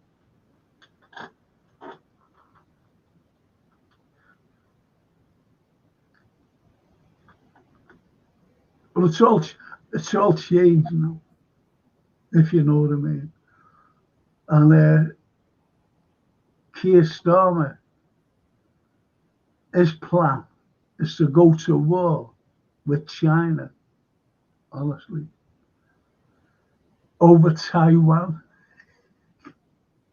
You can't make these things up. You can't. To go to war with China over Taiwan is a part of China. Yeah. It's like the Isle of Man being a part of this country, the Isle of Wight. Yeah. And Taiwan is an industrial heart. Oh, yeah. Makes billions of American goods. Ships. Well, that's why. See, they've got the minerals there for all these chips. This air thing. That's why America won all this air. That's why they wanted the Ukrainian air. But they've missed out on that because even BlackRock's pulled out of Ukraine because the Russians own it now. And it's all these minerals, this air that they want. And it's just the geopolitics of everything is crazy. And it's all these rich men living in their big fancy houses, all these bankers who want more. Yeah, they want more. If I had £1 billion, what am I going to do with it? Why would I want more than £1 billion? Why would I want more than 1 million? Why would I want more than 50,000? Why would I want more? Than anything. what I've got in the house. No. You see what I mean? Why would I want more? You sing in my song, Frank. So this is the undercurrent of every war, every conflict across the nation, across the globe. You know. You're not going to believe this, right? Just bear me out. I get a phone call today on WhatsApp. Yeah. And who was talking to me face to face was Elon Musk. Elon Musk. I can prove it. It's there on my phone. Elon Musk. Yeah. Because I said, oh, piss off. I said, yeah. He said, no, it's me. No, it's me, Francis.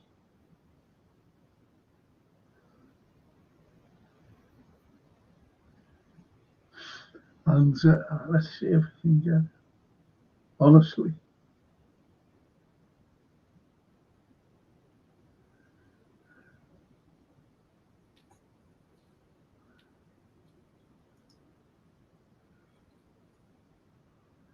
I hope you can hear. Let's see. No, won't let me call it. But anyway, 2 calls. One was terrible, and the second was 3 minutes long. The first call was breaking up, but it went to video. And there he is. So he had a baseball cap on, and it was him. With sunglasses. You can tell by his voice as well. Elon Musk. But you know what? It was a scam. It was a scam. Brilliant the way they done it. How they got hold of me, I don't know. It was brilliant scam because it was like an IA. That's how AI, I'm sorry. AI. It was like that. You see him talking like that. Hey, Francis. But it was his voice. So everything was AI, artificial intelligence. Yeah. And have a guess what they wanted? They wanted money, you know, for this Bitcoin. Of course. And he gave me a list of, you know, how I could earn money. He said, you send me them, Francis. I like people like you. I want to earn your money for you and your family and all this. Gave me a list of what could do. And I went, yeah, okay, Elon. Thanks. Do you know how I got him? How I knew it was phony? You know he's got Liverpool roots here, don't you? Yeah. He's got Liverpool roots. And there was a strong rumour that he wanted to buy Liverpool Football Club off John Henry. Heard that a while ago, yeah. Yeah. So anyway, I said, are you still interested in buying Liverpool Football Club? He said, well, then I said, you've got Liverpool roots, haven't you? He went, that's amazing, he said. That's how we got him. I've got it all on my phone. Show you it when I see it. Oh.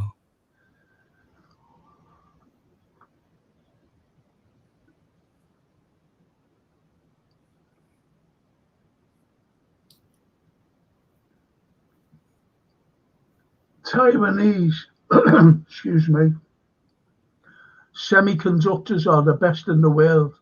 You know why America, of course, it starts a war with China to keep hold of them. Lovely Annie, she goes to China, you know, Annie, and she goes to India and looks after the poor. She's a great little philanthropist, little Annie, and her husband. Yeah.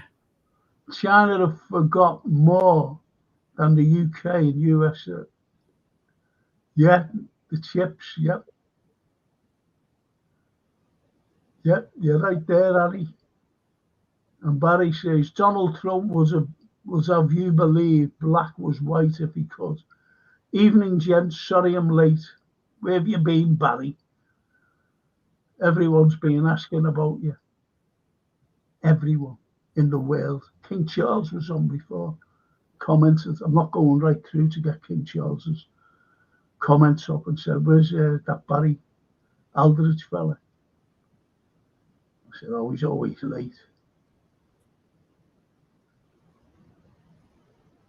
And Johan says, "If I had £1 billion, we're buying our own island and moving there for retirement. Don't worry, we'll have a studio for you to broadcast your daily pod," says Johan.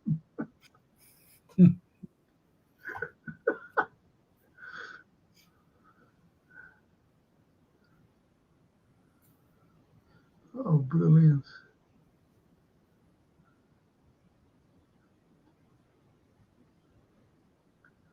His grandmother was from Old Swan, says Annie. That's Elon Musk. Yeah, see?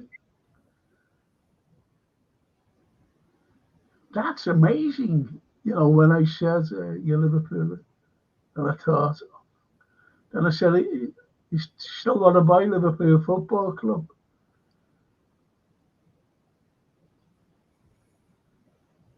The history with Frank and Anthony is the best, 100%.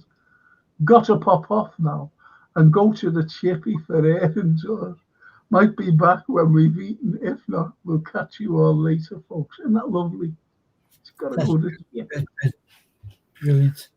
I wish someone would go to chippy for me, to be honest. But that's a chippy for yonks. George said, the red flag for me would be Musk on a WhatsApp. That's what it's owned by Zuckerberg, exactly. Thanks, George. I'd love to. I'm going to try and get it, by Jason or someone who knows all about phones. I haven't a clue.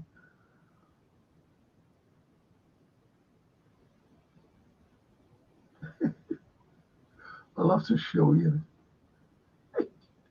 Funny. I don't see Annie on Facebook. Have I been blocked? Says Pak Chan. Yeah, Annie. Have you blocked her? I don't think she'd block you, Pak, honestly. That's a scam, Frank, says Barry. Yeah. The only scam I never had was when Prince Charles was when Prince Charles was around, bringing him around St. George's and having a cup of tea, not coffee. And a half an hour chat, 25 minutes, with Clint Eastwood.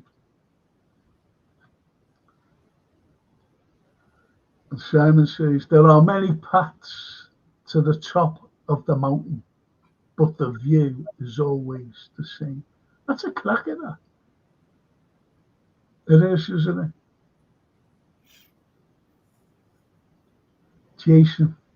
Frank, we really need to have another tech talk. Yeah. But he comes out with all these words and then goes back to something else and goes, and don't forget, and what did I say? I haven't a clue what he's talking about. Sorry, Paco, but he might just well speak Mandarin to me because I haven't a clue what he's talking about.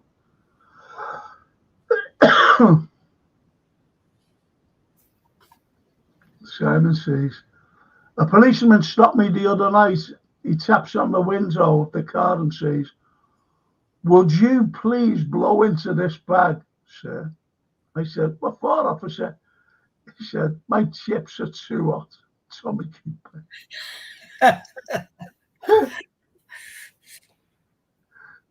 I love it. Tommy Cooper.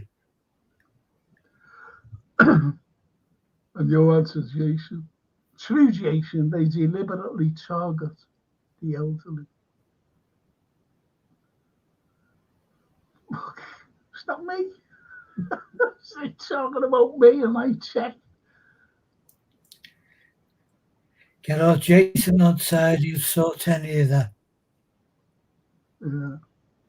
They are still doing the tax scam over the phone, says Christopher. Yeah. But honestly, I didn't know, from the beginning. I have them, I string them along. Am I really talking to the Rocket Man himself? I'll show you, honestly.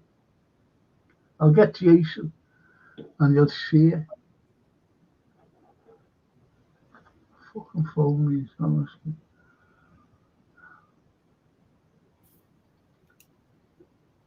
Johan said that, not me. Oh, thanks, Jason. Sod you, Johan. Johan said that, not me. Cracking night, lads. Thanks again, says Simon. Thank you. Jeez, Simon. Toscana says, I'm still laughing at Trump's comment about Sadiq Khan. I keep watching it over. Why? What did he say? Because I don't watch our news. Have you any idea what he said, Anthony? I did. I turn any TV off the minute his face comes on it. Anything. Lane will sit there and watch him and take it all in. It just winds me up because he's a puppet, AI'd. He is a puppet for the deep state and the neocons, and he's just become. I think, like the sources I go to, they're saying he's definitely, and these are ex-Intel. These one fella's an ex-judge.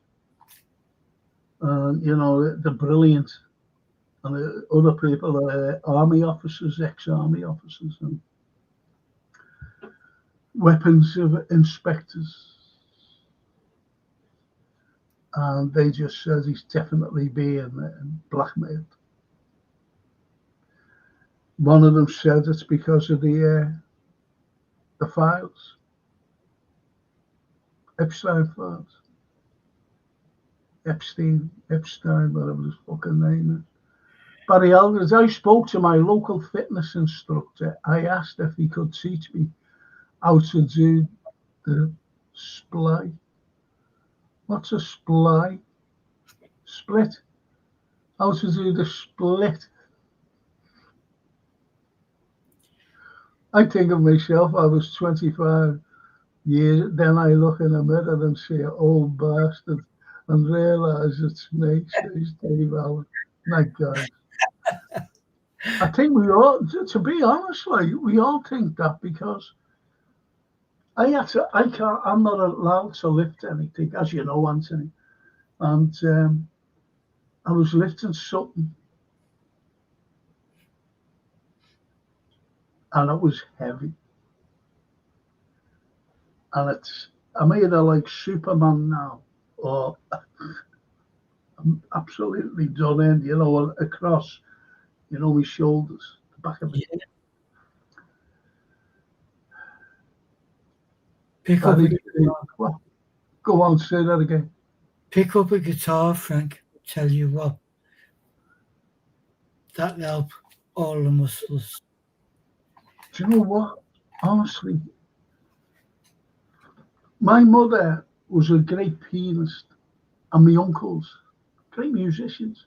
My granddaughter, Sophia, can play and read music. She could play a piano at the age of 4. Yeah. I can't play a note of anything. Cannot play a note of anything. Now, when he had long hair, and it was black, and he had a beard, could have took me for a rock if he had a guitar over me. Yeah. Like Stuart Sutcliffe. Yeah. I could have been 6 people.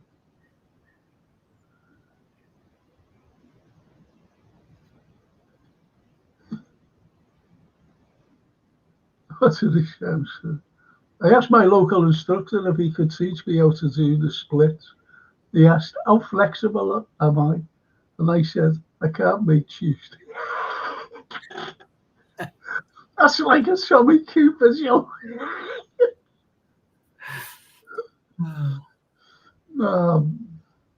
Bella, cara mia Bella. Good night, Frank and Anthony. Antje, got an early start tomorrow morning. Another enlightening night. Learned so much. Grazie. Thank you, Bella. All the best for tomorrow. Hope you have a great day. Yes, same from me as well, Bella. Yeah. Bella Italia. Trump calls a spade a spade. And you know what? I think that is one of the best comments because he does call a spade. Well, he does. He's got no. Well, anyway, for all you wonderful people, I'll have to leave it now simply because I'll have to finish. I'll have to finish. And I've just got to thank. I don't know who to thank. Oh, do you know what? I wanted to talk. We'll talk about this next week. Liverpool's Palm House. Yes. Outside. Yes. I want to talk about that. Yeah. Lord Street and St. George's Church, delivered by Robert Irving Barrow. He drew that. That's Lord Street. Look at the buildings of 1828. Beautiful. Opening of Stanley Park, Liverpool in 1870.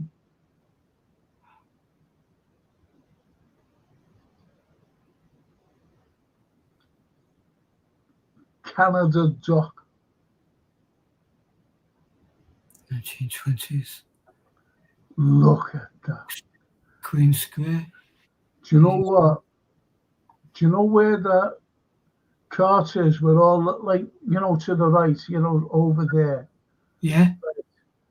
And it's got like crates of whatever up. Yeah. Well, there was a fella named J.V. White who had that. Never forget this. And over Saturday, we used to go down. Well, I used to go down. And mates didn't call me, I used to go on my own if they wouldn't show to get some money, for the Saturday night. And it was to help unload, these wagons like that. Yeah. And there was a load of bananas, big long crates, wooden crates. They were in these bananas. So he said, hey, I'll unload them, give you 10 bob. I went, yeah, that'll do, mate. So anyway, unloading. And one of them, when you're just piling them up, someone else is bringing them inside the warehouse. One of them fell. So we went over, me and this other lads, went over to put the lid on because the lid went like that and came right off and slid along the floor, because it was that bang, right off. Have a guess what was crawling out? A 5-foot spider. Big one, a big hairy thing. It was like that. Big hairy thing. And we went, well, and he said, it's all right, lads, I won't kill you. Only. You can imagine me and this other young fella. Some of them did. Yeah. A big bush hairy thing. Yeah. I used to hear stories of, because my side of the family, Laney's side of the family, the docks were involved in, and the stuff that used to crawl off the fruit supplies, and then it find its way into the walls of the dock and just stay there, hide. So that's right. For months. But Jason's son, Caleb, Yeah. He's an entomologist now. And he came in one day. He was only a little kid, you know. And he came in and he said, I said, what do you want to be when you grow up? He said, an entomologist. I said, insects and things. And he was surprised that I knew. I said, yeah. I said, I know what an entomologist. He said, yeah. Well, he's an entomologist now. Wow. And you want to see what he picks up. And he's been pictures with, and Jason sends me them and says, yeah, have a look at this. What do you think this is? You know, these funny type animals. Honest, true this. Jason's got a rabbit. And I went up there one Sunday. He said, yeah, I'll come up and just sit in the garden. So I said, okay. He said, I'll have something to eat. So I said, okay. So anyway, I went up and honest to God, I'm not being funny. This rabbit came up to me, you know, like a dog or a cat. Yeah. And it was looking at me and I was stroking it, you know. And it doubled away and came up, but it kept coming up to me. It was like a pet, you know, like like a dog or a cat. You know, kept coming over. I had to stroke it to the top of the head, you know. Incredible. It's like Dr. Doolittle.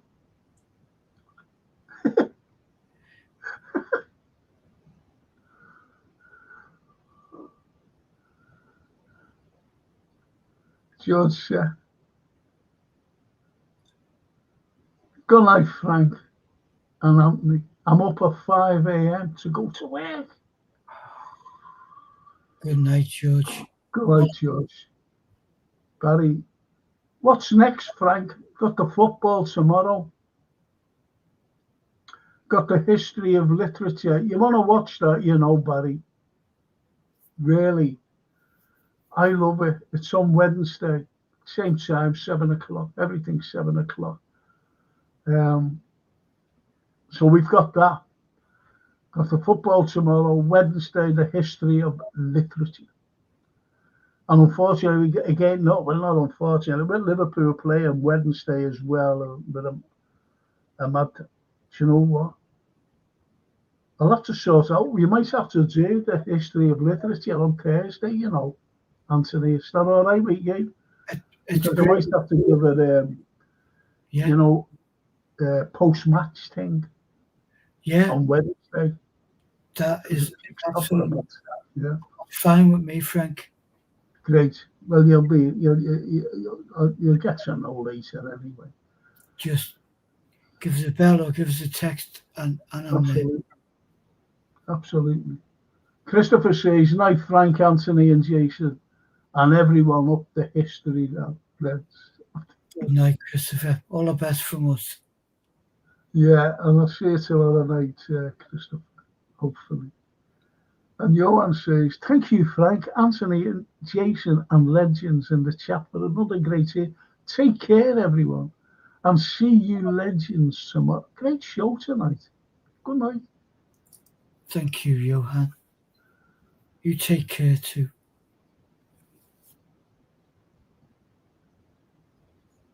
That's Toscana.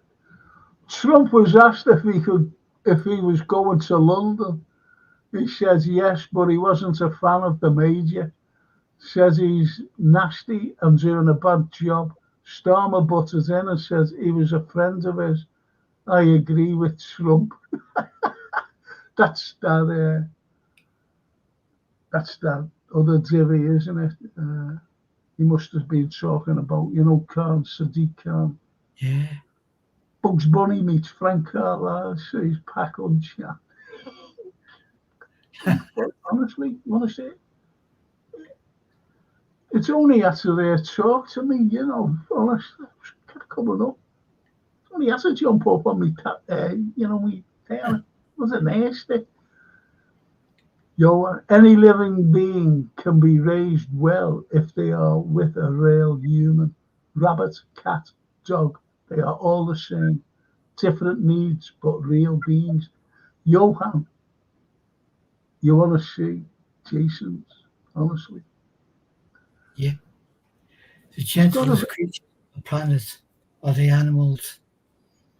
But he's got a frog as well.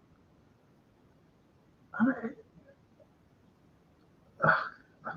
it's hard to explain. It's hard to explain. But that's a nice one, Johan. And Johan, why did you put a J there? Where's your J? It's because we never pronounced the J. You know, Johan. I always thought that he was Scandinavian or something. Johan. Anyway, night Frank, Anthony, Jason, and gang says Pak Chan. Good night, Chan. Good night, Thank Pak. And for everyone, we will do these things. The Stork Hotel, incredible, absolutely amazing. And I just want to thank, I really do, I just want to thank the wonderful, what's the names? Gap Painting Services, because I can't find a little thing. Yeah. Let's see if I can get it. Let's see. Here we are. Oh, there it is. Gap Painting Services for a sponsor on the Frank Carlyle podcast, all of them. And please get them in. Don't struggle like me. Please. Special discounts if you're an elderly person or work for the NHS. And they're dead reasonable, even if you don't belong to one of those groups. Get them in. Don't struggle. And I've just got to say a big thank you to Anthony, who's sitting there. Thank you. I'm so happy to be here. Thank you. Do you know what, though, Anthony? Remember when we were talking? We was only talking, wasn't we, last night? And we said, we wonder what it'll be. I said, well, I've asked Jason just to throw some slides up. And as you said, but we could go in different directions with the chat because they're that good. And we have done tonight. Yeah. We do.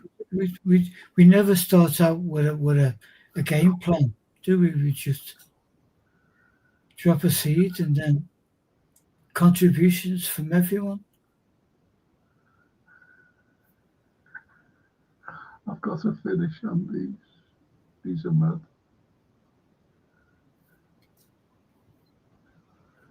There you go. That's a finish on these. Barry says, bloody hell, Johan, I wouldn't want to try and train that tarantula that Frank saw. I should have seen the size of it. Honestly, I've never seen anything like it in my life. Never even seen one on the telly. Must have better bunches of bananas and put loads of weight on and size.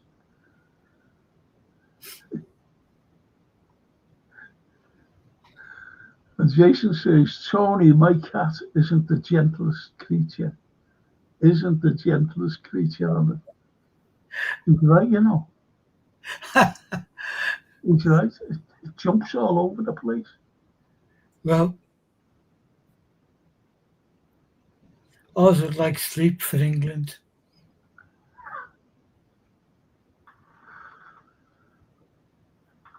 When I was married, she got me a Doberman pincer for my bed, and I never asked for a dog in my life.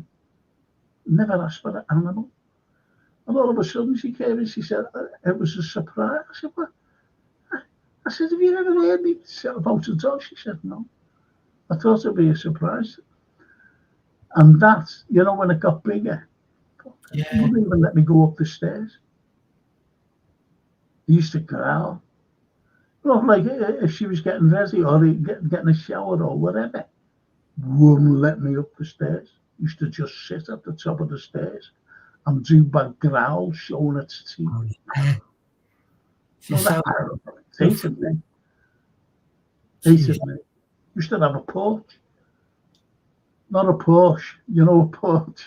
And it was lashing down one, and I mean bigger, you know, the big rain, big, you know, the only one spot, and you think you're about to shower. It goes all over the place, that rain. So I jumped out the car because I had to go back to work. That night I had a night school, so I didn't put it in the driveway, the car. So I just jumped out, ran down it wouldn't let me in. Anthony, it wouldn't let me in. And I had to run back the car and sit there like a big lemon. And when she came home, I went like, get the dog in the back. She went, why aren't you in there? I said, it wouldn't let me in. And she just looked at me and went, you joke. Well, It was terrible. I can always tell when the mother-in-law's coming to stay. The mice throw themselves in the traps. Let's toss. Annie Mac. Good night, Franco, Anthony, Jason, and gang. Enjoyed this evening. All take care. See you soon, Franco. Thank you, Annie Mac. Good night, Annie. All the best. You'd love her. She's a lovely. I do. I look forward to meeting Annie at yours one time. Do you know what? She's a lovely person, you know. Honestly.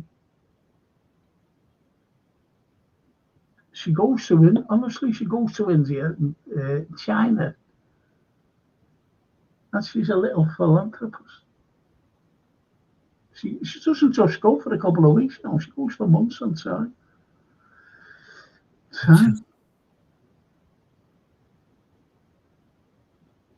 And you know, the Doberman wouldn't let me in. He's laughing at us. It wouldn't. It was horrible. And it got killed, you know. It jumped over the garden wall. Right. And right into the road, you know, because it was a big, beautiful looking dog. And it got killed by a car. And do you know what the driver was? A vet. Oh. How ironic is that? And do you know what its name was? Lennon. Oh. And he had was it a parakeet? It was one of them birds, you know, like a parakeet thing. And that was named Yoko. So we had Lennon and Yoko in the house as pets.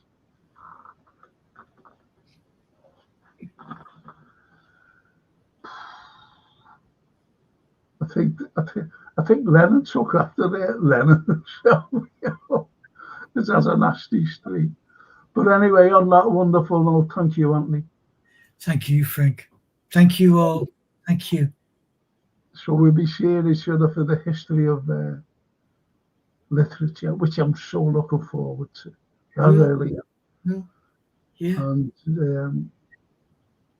Jason, we'd have to thank Jason too. Yeah. Oh, that'd be great. We had Jason with us as well. Yeah. Some of these slides and things we've got going through our heads.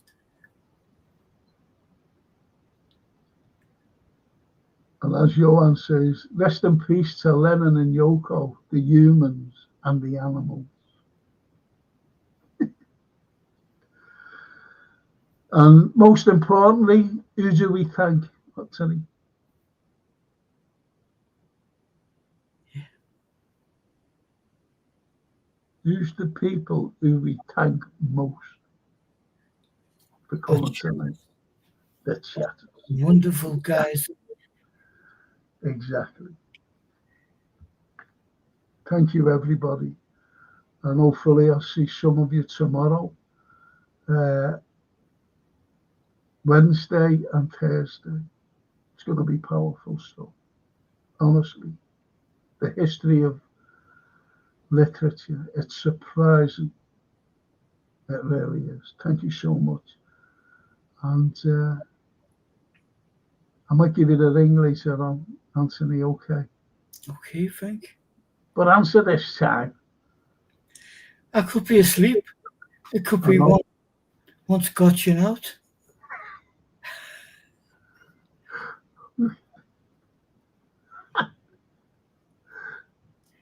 If I am, I'll phone you first thing in the morning. Jason says the parrot has already done George the hamster, Paul the gerbil, and Ringo the mouse. That's what's in their house. George the hamster, Paul the gerbil, and Ringo the mouse.